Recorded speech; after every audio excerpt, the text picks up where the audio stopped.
오늘은 이렇게 예배를 집중적으로 더 드리는 시간을 가져보도록 하겠는데, 왜냐하면은 오늘은 시간이 약간 많이 끌게 되진 않는데, 오늘 계시록 말씀을 읽었던 이유가 계시록 말씀과 에스겔 말씀하고 이제 연결 지점이 있기 때문에 오늘 말씀을 드려서요.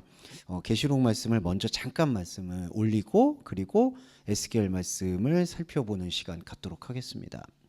먼저 계시록 말씀은 지금 박준희 성도님께서 읽어주신 대로 21장 그 새하늘 새 땅에 열리는 그 부분과 에스겔의 예언하고 일치되는 부분이 있어요. 그래서 조금은 먼저 설명을 드리고자 하는데, 혹시 성경이 없으신 분은 그냥 들어주시면 좋을 것 같습니다. 17절에서부터도 그렇고 그 전에 이제 이 새로운 성전에 대한 사도 요한이 계시를 받은 그 능력의 나타남 속에서 무엇이 강조가 되냐면요, 측량에 대한 부분이 나와요. 지금 박준희 성도님 읽어주신 그 전절에 보면은 그 성곽을 에메트로스 측량하되 144규빗, 사람의 측량 곧 천사의 측량이다라고 표현이 됩니다. 사람의 측량인데 거기다 천사의 측량이라고 강조하는 이유는, 여기 천상은 무슨 영적 존재를 얘기하는 게 아니고 말씀의 전달을 얘기하거든요. 그러니까 이것은 사람이 메트로스 측량한 것만이 아니라 하나님의 말씀이 측량한 것이다. 이거를 계시록에서도 강조하고 있는데, 계시록의 이 말씀이 어디에 절대적인 영향을 받았냐? 에스겔의 영향을 받았다고밖에 볼 수가 없는 거예요.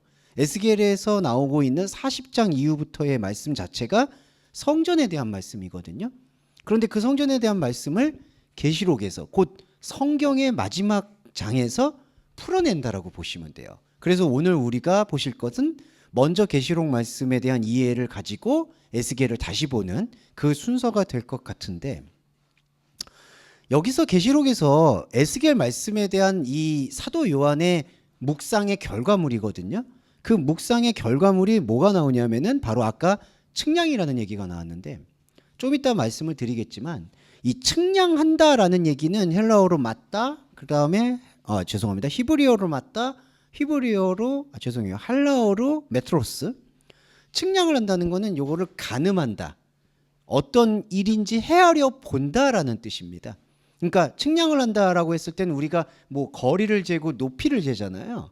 그거는 실제 존재하는 것을 확인하는 작업이거든요. 그래서 여기서 계시록 21장 17절에서 사람의 측량 곧 천사의 측량이라는 건 말씀이 실제적인 것을 이제 헤아리기 시작한다, 이렇게 보시면 될 것 같아요. 그러니까 측량을 한다라는 이 동사는 이 말씀이 몸이 되는 가장 중요한 시작점이라고 보셔야 돼요. 측량을 한다. 그래서 사실 우리도 이 그리스도인으로서 예배에 참여한다라는 의미는 다르게 말하면 측량하는 행위라고 보시면 돼요. 내가 하나님과 함께 하고 있는 장소를 실제로 느껴보고 헤아려 보는 행위가 바로 히브리어로 맞다, 헬라어로 메트로스, 측량을 한다라고 이렇게 전제를 할 수가 있습니다. 그런데 산상수훈에는요, 너희는 세상의 빛이다, 그리고 아니면은 불은 등경 아래에다 두지 않는다라는 산상수훈 말씀이 있어요. 그때 등경이라는 게 측량 단위를 뜻하고 있습니다. 그래서 하나님의 말씀은 말씀으로 측량해야 되는데, 사람은 사람의 생각에 사로잡혀서 사람의 생각으로 측량을 해왔다라는 것을 지적하는 게 예수님 마태복음 산상수훈 가르침이고요. 여기 계시록에서 사도 요한은 바로 사람의 청량은 곧 천사의 청량이다, 이때 말하는 사람은 바로 말씀과 함께하는 저와 여러분이라고 확언하시면 될 것 같아요. 이게 신비에 새기시는 거예요. 그래서 측량을 한다는 얘기는 내가 하나님과 함께 있는 자리를 확인해 보는 작업이라고 보시면 돼요. 그러면 왜 측량이 필요한가? 왜 있는 거를 왜 우리가 헤아려 봐야 되느냐? 그게 우리가 영적인 실체라는 것에 대한 발견하고 아주 밀접하게 관련이 되어 있습니다. 하나님께서는 당신의 시간 속에서는 원래 우리의 영적인 몸을 마련을 하셨어요. 이게 바로 푸니마티콘 소마라고 해서 영의 몸이거든요. 육의 몸이 있은즉 영의 몸이 있다. 그러니까 하나님 시간 속에서, 하나님 계획 속에서는 우리의 이 몸이 아니라 우리의 진짜 몸이라고 할 수 있는 영의 몸을 마련해 주신 거예요. 그런데 우리가 그것을 측량하지 않으면, 느끼지 않으면, 실감하지 않으면 우리는 그 영의 몸에 대해서는 전혀 무감각해지고 그냥 육의 몸에 대해서만 감각을 익히고 느끼다 보니까 영의 몸이 죽어 있다라고 표현을 하는 거예요. 그래서 측량을 한다는 얘기는 그냥 단순히 거리를 재고 높이를 잰다는 얘기가 아니라 내가 영의 몸의 감각을 갖고 있구나라는 것을 확인하는 영적인 예배라고 보셔야 되는 겁니다. 그래서 여기 보시면 그 성곽을 메트로스 측량함에 144규빗이니 사람의 청량, 천사의 청량이다라고 계시록에서 말을 하고 있다. 이렇게 보시면 되겠고요. 그 다음에 또 하나 포인트를 말씀드리고 싶은 건 계시록에서도 그렇고 에스겔에서도 숫자의 단위가 많이 나와요. 뭐 10규빗이다, 20규빗이다. 그런데 측량을 할 때 뭐가 무너지냐면요, 하나님의 차원의 말씀이 내 안에서 측량이 되기 때문에 하나님 차원에서는 이걸 히브리어 숫자 기법으로 게마트리아라고 얘기하는데, 게마트리아라는 것 자체가 유효해지지가 않아요.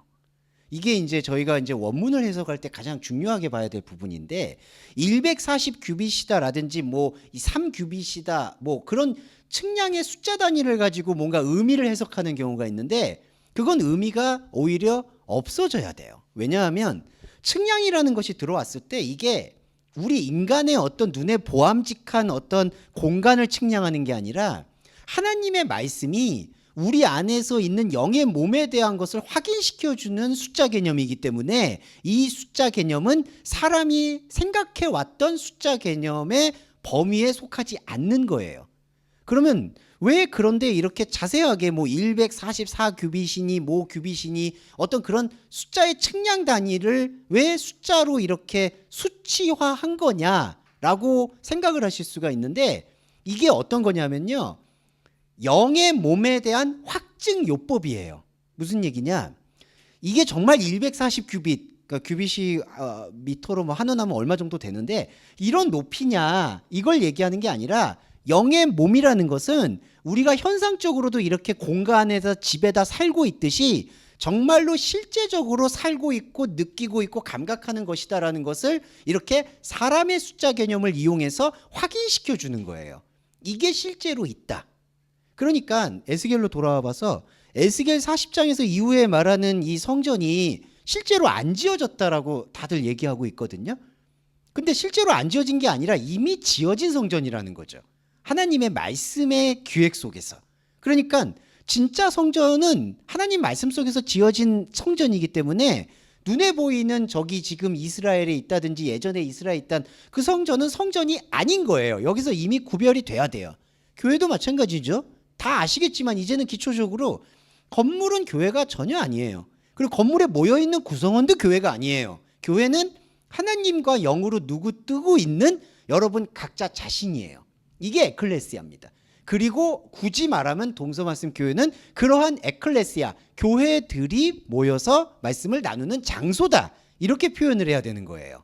이게 바로 측량에 대한 의미로 보시고, 측량을 할 때 숫자나 이 단위들이 나오는데 그것은 사람의 숫자의 개념으로 이렇게 환원할 수 있는 게 아니다, 수치화할 수 있는 것이 전혀 아니다라는 것을 먼저 말씀을 드리고 싶어요. 그리고 계시록 18장을 보시면 그 성곽은 벽옥으로 쌓였고, 그리고 그 정은 정금인데 맑은 유리 같다. 21장을 보시면 계속해서 이 단어가 강조가 돼요. 휘어로스카다로. 이게 맑은 유리라고 표현하는데 이거는 투명한 유리라는 뜻이 강합니다. 투명하다라는 거는 하나님과 나 사이에 막힌 장벽이 없다라는 뜻이 첫 번째고요. 맑은 유리 같다는 게. 두 번째 뜻은 세상에서는 아예 보이지 않거나 무가치하다는 뜻을 두 번째 동시에 다 갖고 있습니다. 맑은 유리 같다는 거는 첫 번째 하나님과 나의 막힘이 없는 소통을 뜻하는 것임과 동시에 하나님과 내가 막힘이 없이 소통이 있는 영적 자리는 육의 자리가 볼 수도 없고 만질 수도 없고 관심도 없기 때문에 이 육의 눈에, 혼의 눈에서는 전혀 보이지가 않는다라는 것을 이 맑은 유리라는 것으로 표현을 한 거예요.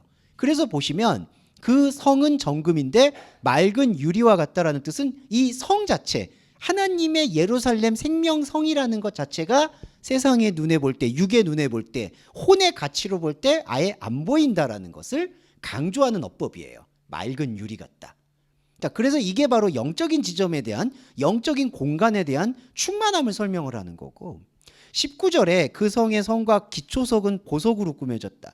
그래서 우리가 흔히 입신하신 분들이 뭐 천국 갔다 오면은 이제 보석이 많이 보인다라고 얘기를 하죠. 그런데 이 기초석, 보석, 자, 이 개념들을 좀 다 말씀을 드릴게요. 이 보석들이 갖고 있는 개념들은 엄밀히 말하면 땅에 굴러다니는 것으로 환원이 돼요. 그러니까 보석이라는 거에 성분의 본질은 돌이에요. 돌이라는 것은 땅에서 계속 굴러다닌다. 이걸 히브리어로 길갈이라고 표현하는데, 이걸 영어로 말하면 롤링스톤즈라고도 얘기하죠. 그냥 굴러다닌다는 뜻이에요. 바람이 있고 비가 내리고 풍파가 불면 그냥 깎이고 뭐가 나고 굴러다니는 돌을 뜻하는 겁니다. 흔히 말해서 베드로를 반석이라고도 표현을 하는데, 베드로나 페트라나 리도스나 모두 사실 그 성분의 본질은 돌이에요. 이 돌이 뜻하는 바가 무엇이냐면은, 이게 근본적으로 돌아가 보면은 이 돌로 되어져 있는 성전이라는 것은, 첫 번째, 우리가 보고 있는, 눈에 보이는 성전이 모두 돌, 그냥 이렇게 흘러가는 돌로, 흘러가는 자연으로 돌아갈 것이다 라는 것을 오히려 강조하는 게 이 보석에 대한 표현이에요. 그래서 12번째까지 이거를 계속 홍보섯이요, 7째는 황옥이요, 노곳이요, 다망옥이요 라고 표현을 하는 거예요. 그런데 근본적인 거는 돌로 돌아간다라는 뜻을 갖고 있는 거예요. 이 성전이. 그러면 왜 여기다가 성전이 돌로 환원되는데, 다 돌아가는데 왜 굳이 여기다가 형형색색의 보석의 이름들을 호명을 하는 걸까라고 보면은, 이게 완전히 거꾸로 보셔야 되는 게, 이 성전이 영의 성전인데 영의 성전을 육의 성전으로 기대하고 보고 있는 우리의 우상의 생각을 하나하나 짚어서 길어 올리는 행위라고 보셔야 돼요. 그러니까 첫째는 옥수요, 넷째는 녹버섯이요, 다섯째는 홍만어요. 이걸 왜 이렇게 자세하게 기록을 하느냐라는 거는 거꾸로 우리가 가지고 있는, 우리는 영의 성전을 바래요, 우리는 눈에 보이지 않는 천국을 원해요 라고 얘기는 하지만, 우리의 눈과 귀와 감각을 완전히 사로잡고 있는 것은 이 그냥 굴러다니는 돌을 굴러다니는 돌로 보지 않고 색채를 입히고 투명함을 입히고 가치를 입히고 돈을 입히고 귀함을 입혀서 하나님과의 관계는 오간데 없고 나의 그냥 유복하고 잘 사는 감각에만 이게 장착이 되어 있었다는 거죠. 이게 육의 성전의 실체예요. 그리고 지옥은 이 몸을 벗어도 그러한 홍보석이니 녹보섯이니 노곳이니 말도 하기도 참 힘들어. 이거를 계속해서 추구하는 그 욕망, 하나님처럼 되고자 하는 욕망이 자꾸 길가에 떨어진 돌을 붙잡고 그냥 좀 속된 표현으로 생쇼를 하는 게 바로 지옥입니다. 그게 꺼지지 않는 불이에요. 계속 움직이니까. 그거는 정말 감당하기 힘든 재앙이다 라고 볼 수가 있고, 그리고 또 하나, 이 성전의 성의 성곽의 기초석들을 여기 보시면 12개의 기초석으로 나눠요. 그래서 12제는 자정이다. 이제 요게 보라색 돌이라는 자수정 아멜디노스가 썼는데, 12번째를 쓰고 있는 이유가 뭘까?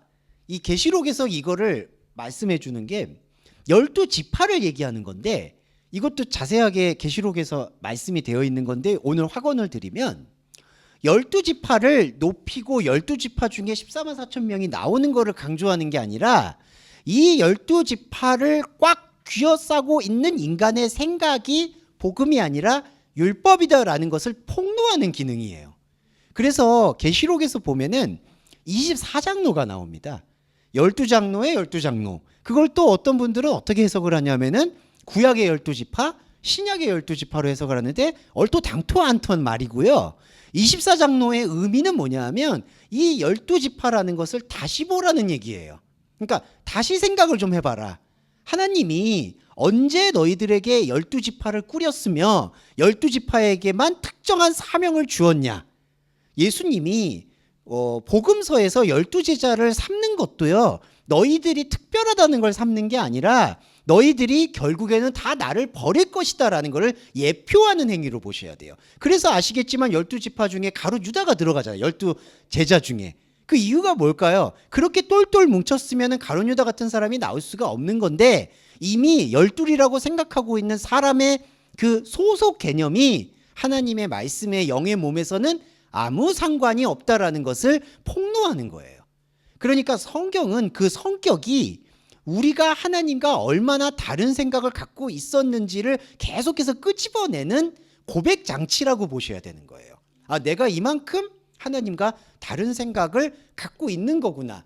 우리는 인정하기 힘들어도 성경의 말씀이 곧 나에 대한 말씀이기 때문에 이게 드러난다는 거죠. 그래서 이 성이 12문, 12기초석으로 되어 있는 것이다. 이게 12개라고 쓰여 있어서 12지파를 회복한다라는 거는 그냥 유대교인들의 상상이고 희망인 거고요. 정말 말씀을 듣는 우리라면은 24장로라는 개념을 도입해서 이 12지파라는 것이 우리가 생각하는 우상숭배의 생각이다. 천국에는 14만 4천 명이 어디 있습니까? 그 말도 안 되는 얘기예요. 그게 뭐 12지파에서 또 뭐 12,000명씩 모인다. 그걸 어떻게 그렇게 숫자를 해석하는지 그 상상력도 우습고요. 그게 14만 4천 명이 되는 것도 우습고요. 또 그거를 신천지적인 거라고 비판을 해가지고 14만 4천 명이 상징적인 숫자다. 믿는 사람들은 구원을 간다. 그것도 우스운 거예요. 14만 4천 명을 얘기하는 건 계속 폭로시키는 거예요. 끝없이. 그러니까 우리 안에 있는 12지파라는 것이 얼마나 견고하게 영의 몸을 가로막고 있는지를 이렇게 드러내는 게 14만 4천 명의 의미인 거예요. 그게 너희들의 갖고 있는 7이 되고자 하는 욕망의 6이다라고 표현하려는 게 계시록에서 말하는 의미 본질이다. 이렇게 생각을 해주시면 좋을 것 같아요. 왜냐하면 21절에 그 12문은 12진주니 문마다 한 진주여 성의 길은 맑은 유리 같은 정금이다. 이게 지금 약간 역전 현상이라고 말씀드릴 수 있는데 12문이 나오죠. 이 문이 사람에게는요 기능이에요. 이게 이제 이 문에 대한 얘기를 드릴게요. 사람은 문을 뭘로 생각하느냐? 안과 밖을 넘나들어서 왔다 갔다 하고 기능을 하고 싶어 하는 걸로 생각해요. 그런데 예수님이 요한복음에서 나는 목자 비유를 들 때 난 양의 문이라고 해요. 나를 통해서 들어오고 나간다고 얘기해요. 근데 본질적으로 예수님이 자기를 양의 문이라고 얘기한 거는 세상이 생각하는 문과 차원이 달라져요. 무슨 뜻이냐? 하나님의 양의 문이라는 거는 세상에서 이렇게 들고 나오고 천국 열쇠를 마치 쥔 것처럼 열었다가 닫았다가 하는 게 아니라 아예 세상에 대해서 문이 닫히는 걸 얘기하는 거예요. 그래서 더 정확히 얘기하면 예수 그리스도의 문은 자물쇠와 같은 거예요. 세상에 대해서 더 이상 가치도 없고 능력도 없는 상태. 그러니까 인간이 감당해야 될 의무가 뭐냐면은 제가 왜 자꾸 무의미를 말씀드렸냐면 하나님의 영의 몸이 발견되는 그 자리는 예수 그리스도의 문만 있기 때문에 그 좁은 문이거든요. 예수 그리스도의 문은 세상에서 상관하고 들고 나오면서 하나님께 영광 돌리고 뭐 헌금 드리고 능력 바치고 왔다 갔다 하는 그 문이 아니라는 거예요.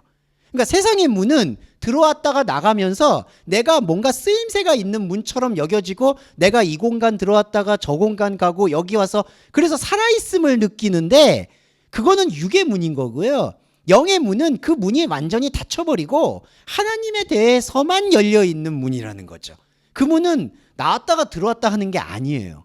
그냥 하나님에 대해서만 열려있는 페타흐, 이 숨을 쉴 수 있는 자리, 그걸 문이라고 얘기하는 겁니다. 그래서 여기 12문은 12진주라고 얘기하는 거는 사람이 생각하는 생각을 갖는 거예요. 예, 이 진주. 이 진주라는 거는 또 값지다라는 뜻인데, 자, 사람이 이 12문, 12지파가 값지고 12문이 값지고 그러니까 이걸 진주로 삼아서 여기다가 치장하고 화려하게 해서 여기를 왔다 갔다 하는 것처럼 성전을 묘사하는데 그 문이 사실은 뒤에 구절 보시면 맑은 유리와 같다라고 또 표현을 해서 이것이 진주로 치장되는 것이 눈에 보이는 인간의 안목인 것이지 이게 진짜 진주로 치장된 게 아니라 바로 투명한 유리.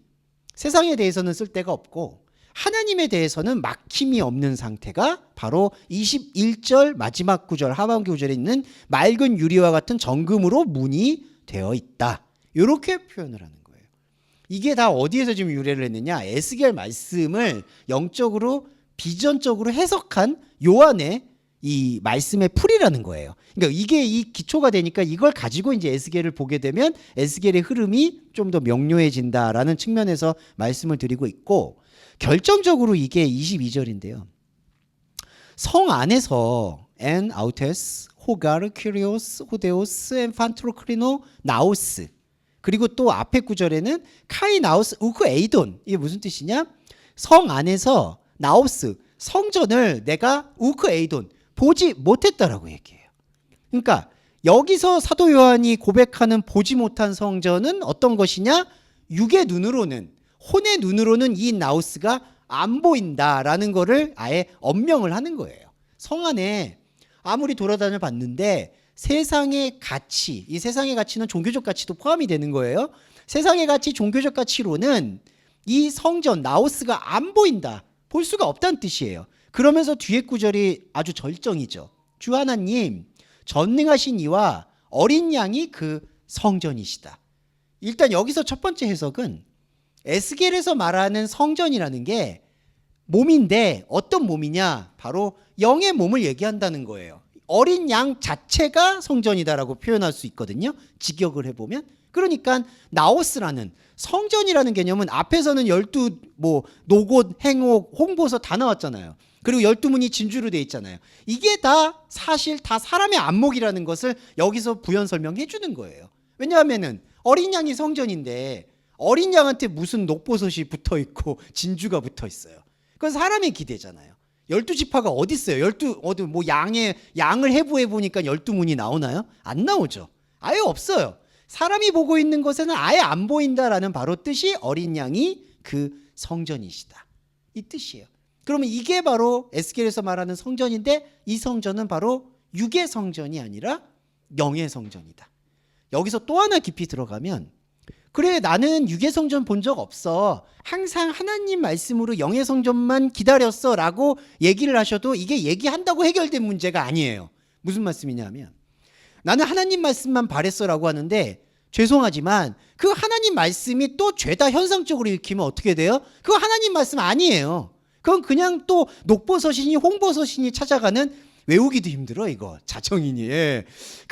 그냥 그 구르는 돌을 갖다가 정말 치근하게도 영의 눈으로 봤을 때는 그냥 굴러다니는 돌이거든요. 근데 이게 보석이니 이게 12지파니 이걸 그냥 붙잡고 있는 상태예요. 그러니까 이건 그냥 낭만적으로 나는 그렇게 세상 가치 나는 안 쫓아요, 나는 눈에 보이지 않는 하나님 가치 쫓아요, 이렇게 그냥 순진하게 말할 수 있는 게 아니라는 거예요. 그럼 어떻게 해야 될까요? 하나님의 말씀의 성전이 되려면 측량을 해야 된다는 거예요. 아까 말씀드렸듯이 이게 내 마음속과 내 머릿속과 내 혼의 감각 속에서, 혼의 감각에 하나님 없음을 폭로해서 영의 감각의 실체를 말씀으로 확인을 시켜줘야 돼요. 어느 시간에 우리한테 주어진 크로노스의 이 시간에 이거를 확인을 해줘야지 측량이 되는 거예요. 비로소 측량을 해야지 옷을 입어요. 이게 바로 피 뿌린 옷이 됩니다. 하나님의 말씀. 그리고 어린 양의 신부가 옷을 입는다라는 이 혼인잔치의 예복이라는 것도 바로 시주라고 날줄이 교차하는 거거든요. 시가 종이고 횡인지 제가 잘 몰라서 그냥 편하게 말씀드리면, 횡이 우리의 시간을 말하는 거고요, 크로노스의 시간. 종이 맞겠죠? 종이 카이로스의 시간, 이렇게 수직으로 들어오는 거예요. 옷이라는 게 텍스타일이 이렇게 되잖아요. 가로하고 세로하고 이렇게 방직해서 묶여서 하나의 옷감이 만들어지듯이 우리의 시간이 측량에 대해서 하나님께 노출을 하고, 하나님이 우리 안에서 수직으로 파고드셔서 말씀으로 옷을 입혀야 돼요. 그게 결정적이에요. 그래서 예수님께서도 산상수훈에서 나더러 주여 주여 하는 자마다 하나님 나라에 들어갈 것이 아니니 주의 뜻대로 하는 자, 뜻대로 한다라는 그 해석에서의 뜻이 뭘까요? 나를 측량할 수 있는 자, 내 딜레마, 하나님의 딜레마가 내 안에서 진짜 느껴지는 자, 그게 구원이다라고 얘기할 수가 있는 거겠죠. 다시 말씀드리면, 나는 세상 것을 연연하지 않았어요, 하나님. 실제로 그러실 수도 있겠죠. 세상 것을 연연할 수도 있겠죠. 근데 진짜 냉정하게 말하면 그건 더 불행한 거예요. 왜냐하면 말씀에 대한 측량이 없으면요, 세상에 욕심을 내려놔도 소용이 없어요. 일시적으로 그냥 마음이 편할 수는 있겠지만 그게 우리의 이 측량을 보장해 주는 게 아니라는 겁니다. 그래서 말씀해 드리는 게 이 어린 양이 성전이라는 뜻은 일단 눈에 보이는 어떤 희망이라든지 뭐 천국에 저럴 것이다 하는 그런 이미지나 그런 천국이 없다는 거예요. 그걸 우리가 선포를 해줘야 돼요. 그런 천국이 아니라 어린 양이 성전이다. 말씀의 몸이 성전이다. 여기에 대한 측량의 확증을 시작을 해줘야 된다는 거예요. 이게 우리 안에서 완벽한 거룩입니다. 거룩이라는 게 결별이거든요. 그래서 천국이 없다라고 그냥 선포를 해둬야 돼요. 근데 사람들이 오해를 하시는 게 천국이 없다 그러니까 첫 번째가 그럼 왜 믿어? 두 번째가 아니 그러면 당신은 뭐 종교 다원주의자야 이러는 거예요. 뭐 천국도 없고 지옥도 없습니다. 뭐 이런 식으로 얘기하는데 제가 언제 천국이 없고 지옥이 없다 이렇게 얘기하는 게 아니죠. 천국이 없다는 뜻은요. 내가 12지파나 12문으로 생각하고 있는 이 DNA 안에는 그런 천국이 없다는 얘기예요. 있으면 안 되죠. 그런 천국이 있으면은 다른 종교가 훨씬 더 구원에 이르기가 용이하죠. 욕심도 버리죠. 모두 버리죠. 얼마나 좋은데요. 좋다는 얘기는 불교 경전 읽어보시면요. 그 법화경 읽어보시면 마음이 편해요. 그냥. 야 그냥 물 흘러가는 대로 그냥 사는구나. 사는 산이요 물은 물이다. 아 정말 좋아요. 현상적으로. 이 기독교는 뭐가 다 섞여 있어요. 그런데 그게 지금 맥락이 아니라는 거. 그냥 뭐 물이 물탄 듯 술이 술탄 듯 그런 천국이 존재할 수도 없고 존재하지도 않는다라는 것을 우리가 확인시켜 주는 게 21절의 어린 양이 성전이라는 뜻이고요. 또 하나 있습니다. 전능하신 이와 어린 양이라고 해서 자 판토크리토하고 아리노스 어린 양하고 같이 둬요. 자, 이 뜻이 중요한데 말씀에서는 이 의도를 읽어야 돼요. 여기서 전능하다 어린 양 가치가 완전히 차이가 나요.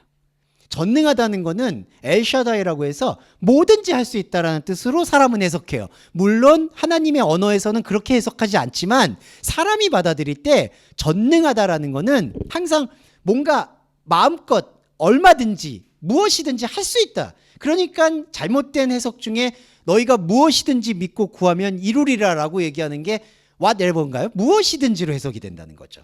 이게 전능하다는 가치예요. 근데 어린 양의 가치는 뭐죠?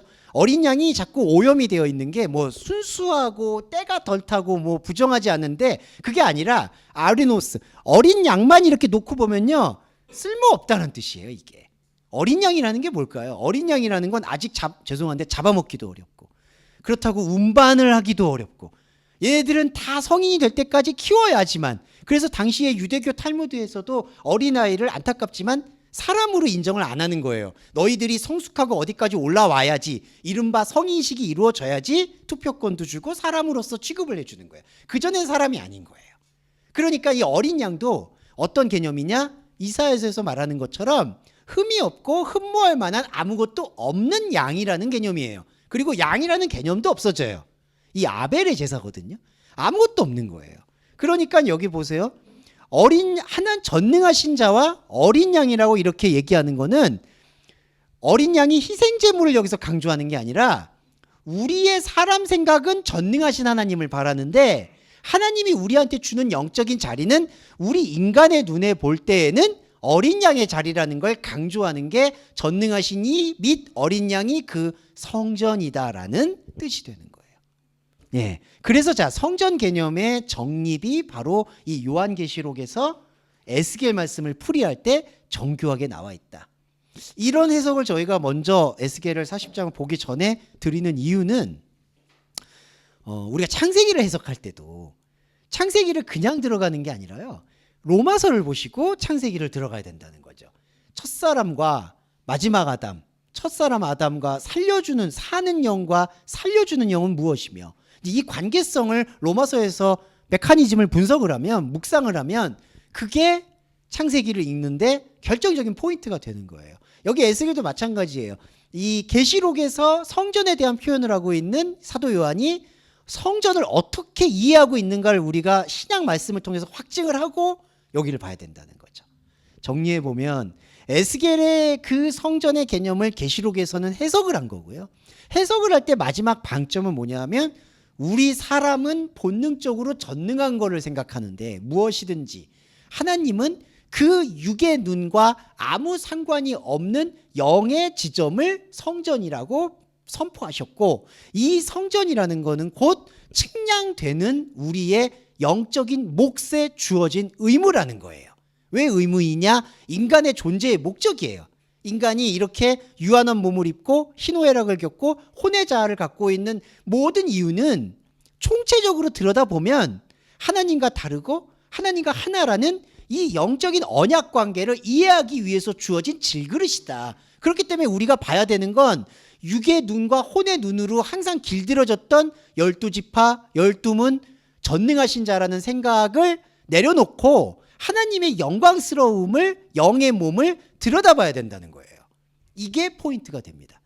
그리고 쉬는 시간 전에 하나만 더 말씀을 드리면, 자, 중요한 거 또 하나 말씀드리면, 이게 약간 미묘한데, 육의 눈에 전능하다, 12지파다, 12문을 버리라는 그 주문을 받으면, 여기서 이제 중요한 게요, 사람은 또 그걸 행동을 하려고 해요.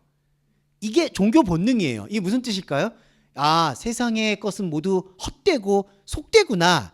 이걸 내려놔야지. 그래야지 영의 몸이 보이는구나. 근데 여러분, 이거의 결정적인 게 바로 선악과 본능이에요. 무슨 뜻일까요? 아, 하나님의 영의 성전은 육의 가치를 버려야지 비로소 보이는 거구나.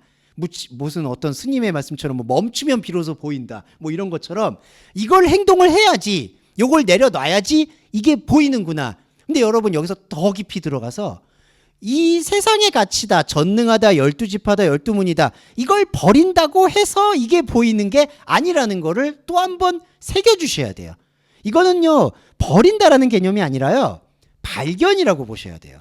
사람은 발견하니까 저걸 하지 말아야지라고 생각을 하지만 저걸 하지 않을 수 있는 방법은 없어요. 냉정하게 말씀드릴게요. 사람은 언제든지 이 크로노스의 존재이기 때문에 그 충동에 이끌릴 수밖에 없고, 그 충동을 하나님께서는 죄라고 본질이라고 얘기하지는 않아요. 그건 인간이 굴러가고 있는 이 구르는 돌의 속성일 수 있다는 거죠.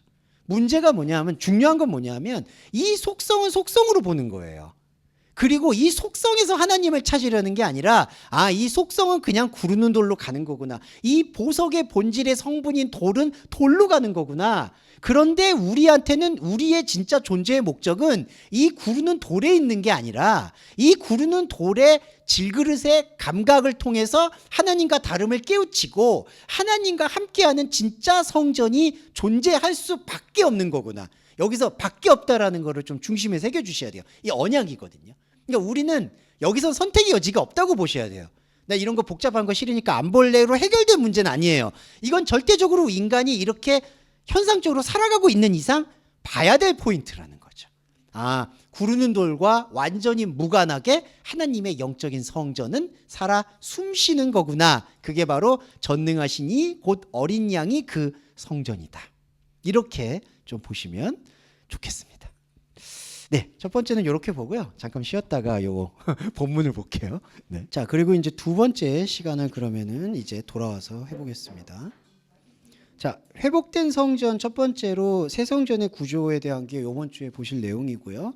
다음 주에는 제사장 내용을 보실 텐데 하나씩 짚으면서 볼게요. 그런데 오늘 짚으신 내용을 한번 돌아가셔서 집에 돌아가셔서 한글 번역 성경도 상관없으니까 한번 뚝 다시 한번 읽어보시면 좋을 것 같아요. 40장의 내용입니다. 40장 2절에 보시면 여기 이제 유인물을 따라가면서 해설을 드릴게요. 하나님의 이상 안에, 이게 이제 영적 실체를 말하는 거예요. 베마오르트 엘로임.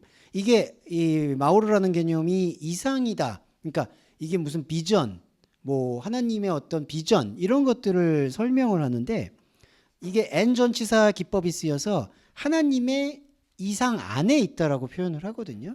자, 이런 어떤 공간의 기법이 뭘 얘기하냐면은 바로 하나님의 말씀 안에, 곧 영적인 실체 안으로 나를 데리고 갔다라고 보시면 되겠고, 이거는 에스겔만 경험하는 게 아니라 아까도 말씀드렸지만 모든 에클레시아, 우리 교인이 경험을 하셔야 될 필연적인 과정인 거예요. 네, 자, 그게 첫 번째. 그리고 두 번째 보시면 2절에 이스라엘 땅에, 여기서 이스라엘 땅에 이르렀다고 하잖아요. 자, 이스라엘은 두 가지 의미가 있습니다. 사람이 생각할 때 좋아 보이는 엘, 하나님을 세워서 그 엘의 지배를 받아서 자기가 잘 산다고 믿고 싶어하는 왕국. 그게 바로 세상이 얘기하는 이스라엘이에요. 그게 사람들이 생각하는 이스라엘이죠. 그런데 여기는 지금 어떤 이스라엘이냐면은 그냥 편하게 말씀드리면 참 이스라엘이라고 봐야 돼요. 하나님의 이상 안에서, 그러니까 영적인 실체 안에서 나를 데리고 이스라엘 땅에 이르렀다. 여기서는 바로 진짜 하나님이 통치하는 나라. 여기를 영적 성전이라고 할 수가 있겠죠. 그리고 또 하나 40장 20절에 지극히 높은 산이라고 되어 있습니다. 메오드 가브아르 할.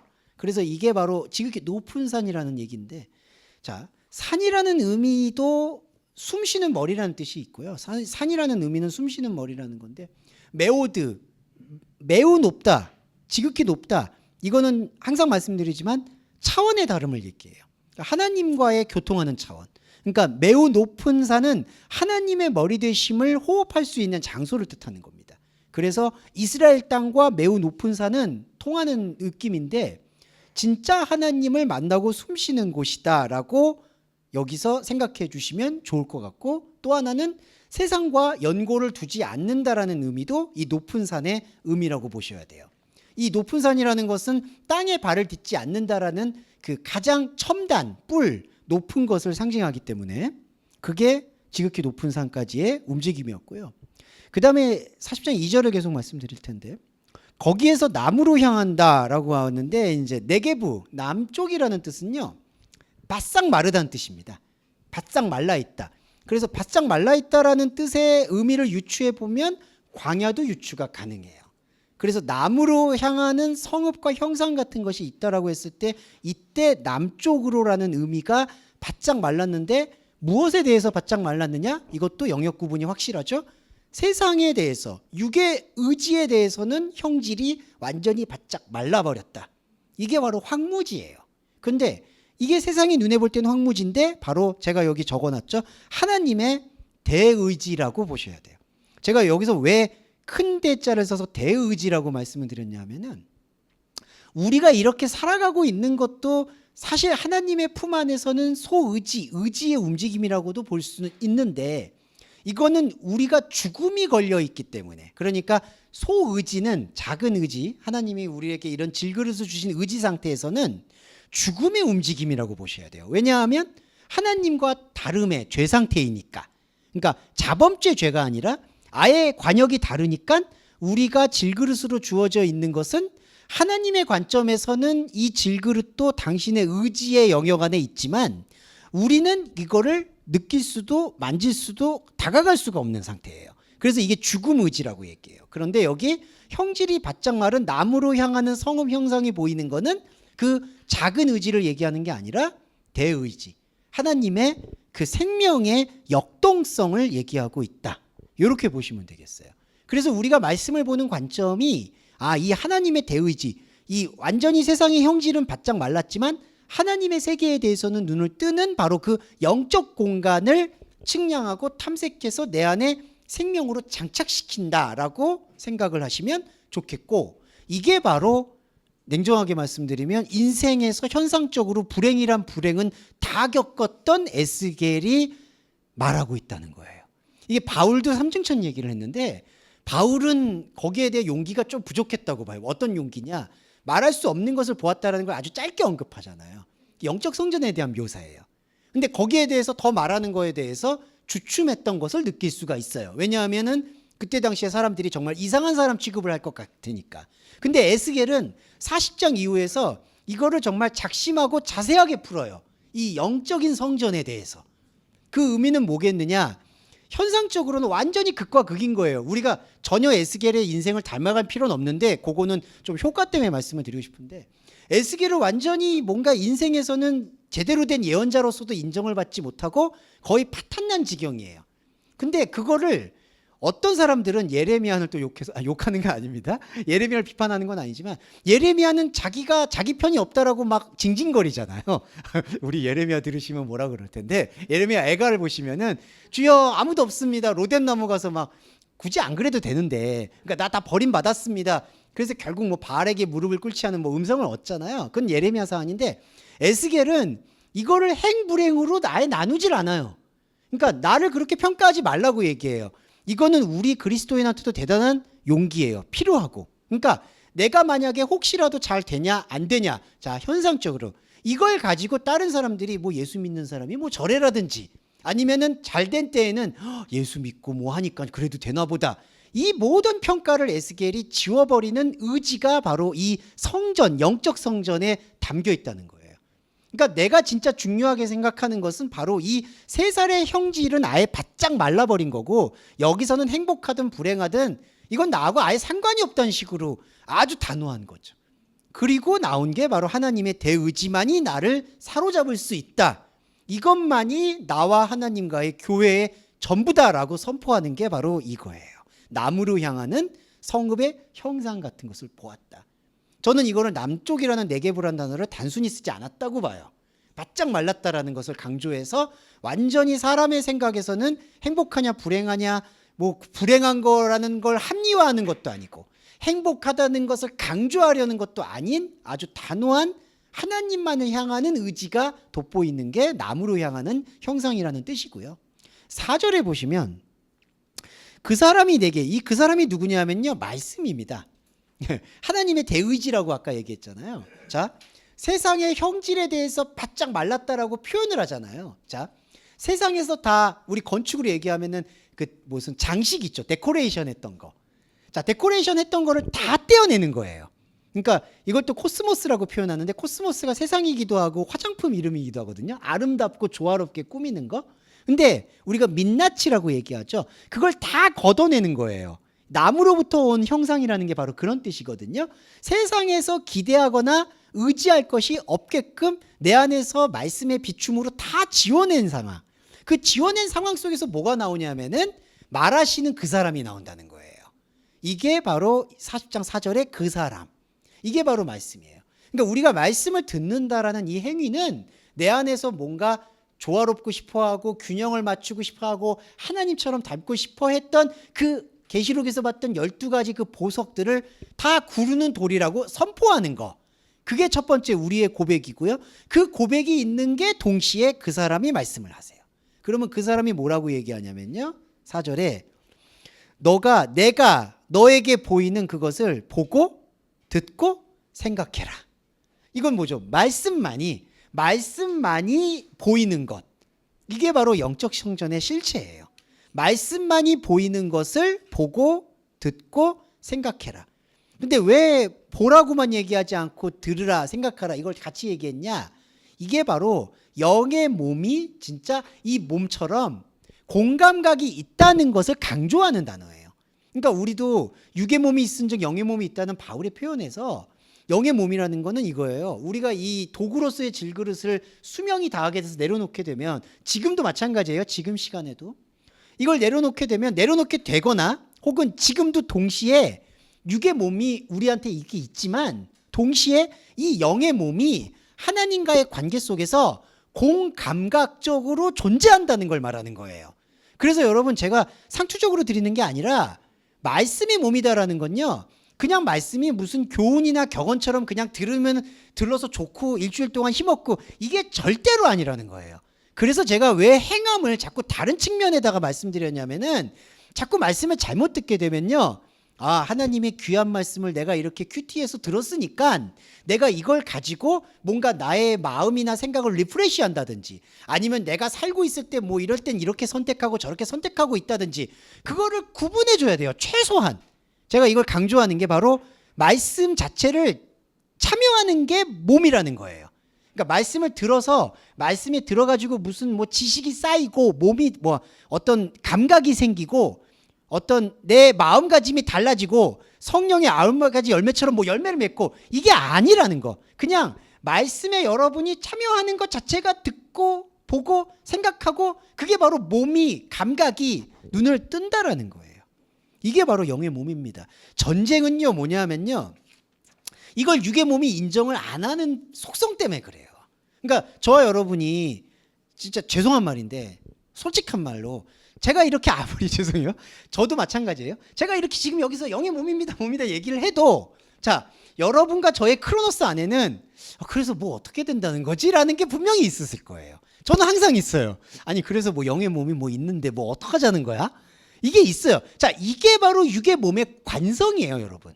그래서 바울이 내 마음속의 법은 하나님의 법을 즐거워하는데 내 마음속에 다른 법이 나를 끌고 온다. 오라 공고한 몸이다. 이런 얘기를 왜 반복하냐 하면은, 그리고 날마다 죽는다는 얘기를 왜 반복을 하냐면, 영의 몸이라는 것은 말씀을 들을 때, 우리 시간대에서는 말씀을 들을 때 반짝이지, 솔직히 말씀이 또 들리지 않고 일상에 들어가면 육의 몸이 그 감각을 계속해서 이거 없는 거야 라고 세뇌를 시킨다는 거예요. 자꾸 육의 몸이 중요하다고만 얘기하는 거예요. 사람은 균형, 밸런스의 존재이기 때문에 계속 그 관성에 휩싸일 수밖에 없어요. 그래서 죄송한 말인데 우리가 크로노스를 끊임없이 하나님의 말씀에 대해서 노출을 시켜야 된다라는 거. 근데 노출도 그냥 노출되면 안 되겠죠. 그냥 성령의 9가지 열매 맺어라 이런 얘기를 들으면 안 되겠죠. 계속해서 우리 현상을 폭로하고 하나님의 대의지를 끌어들일 수 있는 영의 말씀을 들어주는 게 바로 이 몸을, 영의 몸, 여러분 안에 지금 동시에 갖고 있다고 생각하시면 돼요. 이 동시에 갖고 있는 말씀인 몸을 우리 안에서 보존하고 키우는 것까진 바라지도 않아. 최소한 보존하고 이게 육의 몸, 이걸 수명을 벗었을 때 하나님 앞에서 완전히 투명하게 내보일 수 있을 만한 생명으로 이끌어 가줘야 된다는 거죠. 이게 바로 영의 몸에 대한 보고 듣고 생각하는 것을 얘기하고 있습니다. 자, 5절 볼게요. 잠깐 오늘 어디까지 해야 되는가? 여기 지금 40장까지만 해야 될 것 같습니다. 네. 근데 제가 계산해 보니까 11월 달에 또 몇 주가 더 있기 때문에 아마 12월 달 되기 전에는 마무리가 될 것 같아요. 그래서 다음 주에 41장 하도록 하겠습니다. 자, 40장 5절 보시면 내가 본즉 이 밭갓 사방으로 담이 있다, 맞다라는 게 있습니다. 담. 그리고 그 사람의 손에, 이게 말씀이에요. 말씀의 손에 측량하는 장대. 이거 아까 계시록에서 봤던 측량한다라는 맞다. 죄송합니다. 담이라는 단어는 지금 다른 단어예요. 이게 홈이고, 담이라는 단어는 홈이고, 맞다가 히브리어 청량인데 아까 계시록에서 말씀드렸던 메트로, 측량하는 장대라고 표현을 합니다. 그 다음에 기억을 해주실 게, 측량을 할 때 6척이다. 앞으로 이런 그 숫자들이 많이 나와요. 방의 통로가 길이가 한 장대다. 각 방 벽에 5척이다. 이건 여러분 신경을 쓰지 않으셔도 돼요. 자, 왜 말씀을 드리냐면요.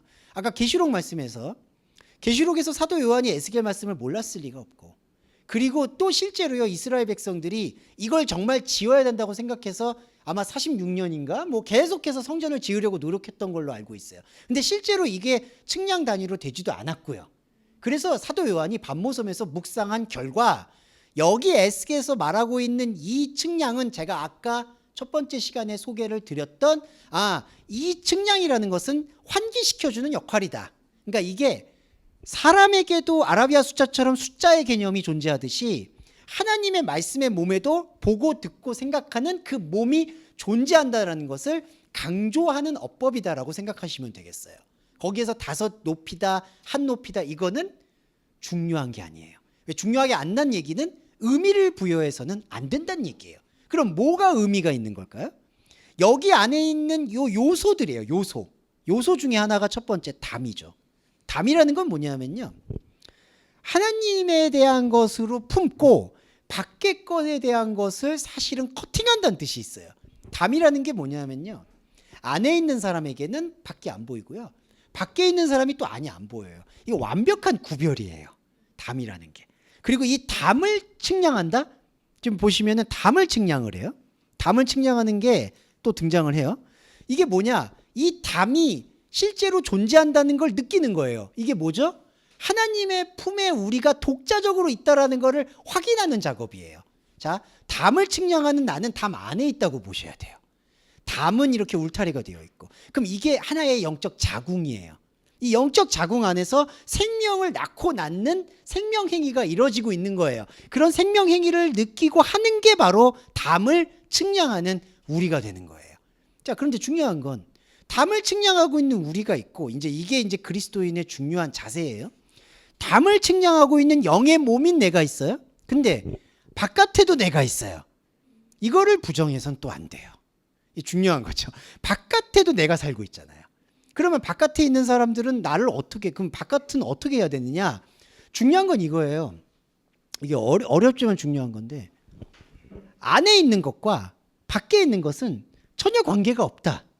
하지만 이게 되게 신비로운 건데 밖에 있는 말로 내가 들은 게 이 안에서 펼쳐지고 있다. 쉽게 말해서 우리는 혼의 말로 지금 이걸 듣잖아요. 이게 영의 말이 아니죠. 엄밀히 말해서 성경은 영의 말이 아니에요. 그냥 혼의 언어예요. 히브리어도 특별할 거 아무것도 없어요. 근데 혼의 말로 바깥이죠. 바깥으로 쓰였어요. 근데 바깥으로 쓰인 언어가 우리한테 가르쳐주는 방향이 어디냐면은 요 안을 얘기한다는 거예요. 그러니까 바깥의 언어는요, 거기 안에 아무 의미도 없어요. 그냥 담이라고 말했다고 해서 어떤 의미가 있는 게 아니에요. 그런데 바깥의 언어, 바깥의 생각이 바깥에서는 하나님을 찾을 수 없다라고 선포를 해주는 거예요. 그러면은 밖에 있는 나는 예배를 밖에서 시작한 거예요. 밖에 있는 나는 예배를 밖에서 시작했는데 말씀을 들었어요. 뭘 깨달았죠? 이 바깥에서는 하나님을 찾을 수가 없다는 거를 깨달아요. 근데 놀라운 거는 그 사람이 있잖아요. 이게 보혜사의 기도하고 말씀체이신데 그 사람이 너 지금 여기 없다는 거 잘 고백했어. 왜냐하면 담 안에 진짜 너가 있어라고 동시에 얘기를 해준다는 거예요. 그러니까 바깥에서의 예배가 곧 안에서의 예배예요. 그래서 이게 바로 이중 공명이라고 얘기하는데, 공명이라는 건 뭐냐 하면은 서로 파장이 마주하는 거잖아요. 하나님의 말씀의 라키아로 유일하게 파장을 일으키는 게 그리스도인이거든요. 바깥에서 완전히 하나님 없는 걸 발견하면은 사람 생각으로는 완전히 없다고 생각하는데 어떻게 울림이 있겠어요? 라고 생각을 하는데, 이게 신비로운 게 바깥에서 하나님 없음이 점점점 고백이 되면 고백이 될수록 동시에 안에 있는 내가 움직이니까 안에 있는 내가 이 담에 둘러싸여 있는 자궁 안에 있는 생명이 자궁 밖에 있는 나와 공명을 일으키는 거예요. 이렇게 옛날 뭐 악기로 보면 징 같은 거 있고, 이거 징 치면은, 그리고 바깥에 물수제비 보면은 물수제비가 막 뜨죠. 공명, 파장이에요. 이게 생명의 파장. 이게 라키아예요. 창세기에서 말하는 궁창. 궁창 위의 물과 아랫 물이 그래서 울림으로 이게 서로 떨리는 거예요. 안과 밖이. 이게 담의 신비예요. 담을 측량한다는 게 바로 그런 의미가 있습니다.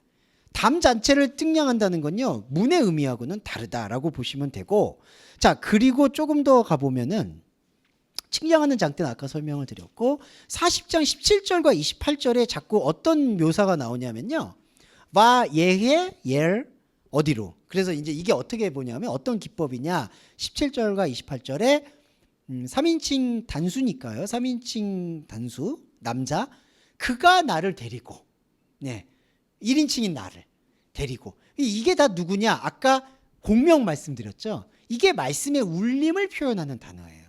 그러니까 말씀이 나를 자꾸 데리고 간다라는 건 어떤 의미냐? 안과 밖을 계속 울리게 하는 건데, 여기서 중요한 거는 그가 나를 데리고 담 안으로 데리고 가는 곳을 보여준다는 얘기가 아니라, 이게 중요한데요, 그는 말씀이잖아요. 자, 말씀은 담 안에와 밖에 다 있어요. 그런데 그가 나를 데리고 간다라고 하는데, 그가 말씀이 밖에 있는 나를 데리고 안으로 들어간다는 얘기가 아니라요, 그가 나를 데리고 이 바깥의 언어로 계속해서 아까 12지파 홍보선 얘기한 것처럼 이 하나님 없는 자리들을 폭로시켜 주는 거예요, 여러분. 그래서 40장에서 44절까지 그거 얘기해요, 이제. 그래서 이거를 다 할례라고 하죠. 이걸 지워나가는 거예요. 그럼 지워나가면 말씀으로 내가 하나님 없음을 발견하는 거였기 때문에 안에서도 울린다는 거죠. 이게 동시공명이에요. 아까 말씀드렸던.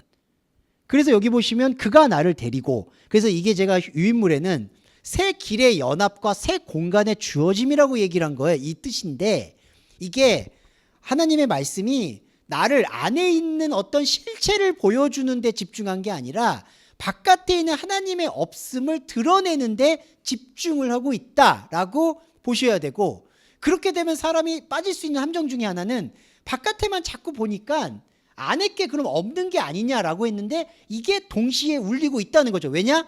말씀이신 그가 나를 함께하고 있기 때문에. 이게 요한복음에서 말하는 파라클레토스의 실체인 거예요. 곁에서 부르다. 이게 바로 그가 나를 데리고 간다라는 의미가 되고, 그 다음에 보시면, 자, 바깥에서 나를 데리고 가니까 바깥에서 보여지는 게 뭐가 있냐면요, 45절하고 46절에 보면은 이 중간에 보시면은 막 안뜰에도 남쪽의 문을 측량하고 막 여러 가지로 측량을 해요. 근데 여러분, 이 측량하는 게 뭐냐? 바깥의 성전, 사람이 추구했던 성전들을 하나하나 드러내는 작업이라고 보시면 돼요. 그 드러내는 작업 중에 절정이 뭐가 있냐면요, 45절하고 46절에 남쪽을 향한 방과 북쪽을 향한 방에 다 누가 사용하고 있느냐? 코헨, 제사장이 쓰고 있어요. 제사장. 그럼 이 제사장들이 쓰는 방은 뭘까요? 자, 남과 북이라고 여기 묘사되는 거는 바로 들어오고 나가고 하는 출입문을 상징하고 있어요. 남과 북. 그러니까 남이 나오는 것, 그 다음에 북이 들어가는 것. 동서도 마찬가지예요. 해가 뜨는 거, 해가 지는 거. 남과 북도 마찬가지예요. 시작되는 거, 가로지는 거. 남과 북이 이렇게 같이 쓰일 때는 그런 의미가 강해요. 근데 남과 북이라는 시작하고 끝나는 요 알파와 오메가를 지금 누가 지키고 있느냐? 제사장이 지키고 있다. 좋은 의미가 아닌 거예요, 이게. 제사장이 왜 이걸 지키고 있을까요?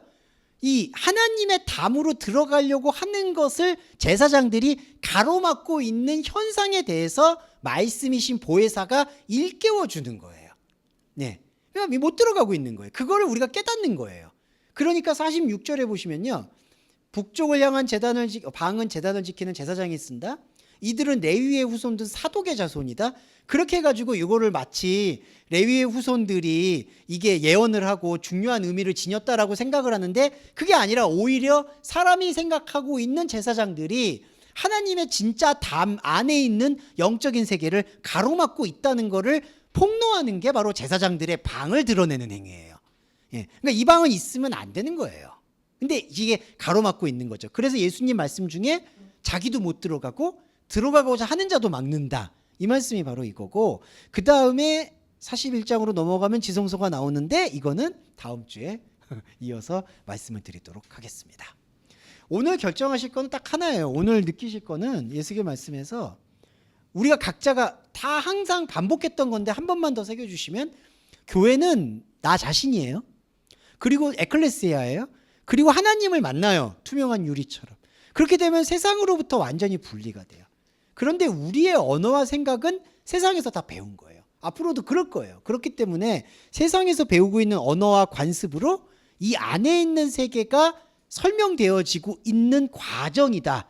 그런데 우리는 어찌하든지 이 안의 세계를 우리가 느끼고 체감하고 보고 듣고 생각하기 위해서 이 바깥의 세계에서 하나님 아니었던 모든 제사장이든 무엇이든 치워낼 수 있는 담대함이 필요하다. 이거에 대해서 에스겔이 너무나 덤덤하게, 그래서 에스겔에게서는 제가 발견하지 못한 지점이라서 너무 감사하고 부러운 것 같아요. 하나님만 고백을 하면, 저는 인생이 이렇게 불행하면 죄송한데 진짜 이거는 고백인데 말씀에 집중 못할 것 같아. 솔직히 아니 바깥 세상이 이렇게 요동치는데, 이 에스겔 이분도, 바울도 마찬가지 아니겠습니까? 바울도 인생이 완전히 파탄이 났는데, 솔직히 말씀드리면. 근데 어떻게 안에 저렇게 집중을 했을까? 그래서 또 한편 신뢰가 가기도 하는 거예요. 이걸 완벽히 분리시키니까 이런 게 나오지, 안 그러면요, 잘못하면 아까도 말씀드렸지만 인생이 이러니까 마치 타계주의적처럼 나는 이제 내세의 천국만 바랄 거야가 되든지, 아니면은 욥의 전반부 말씀처럼 하나님을 저주하고 죽으라고 얘기하든지 이렇게 될 것 같아요. 그래서 제가 에스겔 말씀을 저 특별히 생각하는 건, 저는 못 견딜 것 같아요. 네. 그래서 배려의 기도가 필요한 겁니다. 네. 그런 의미에서 배려의 기도와 주기도문을 함께 하도록 하겠습니다. 사랑하는 주님, 영의 성전을 이토록 철저하게 가를 수가 있을까요? 하나님의 말씀 세계 앞에서 아무것도 남지 않은 이 바짝 마른 것을 이토록 무덤덤하게 묘사할 수 있을지 모르겠습니다. 오늘 에스겔 말씀을 동서말씀교회 교인 여러분들과 함께 나누었습니다. 그리고 저의 현상 상태도 고백하였습니다.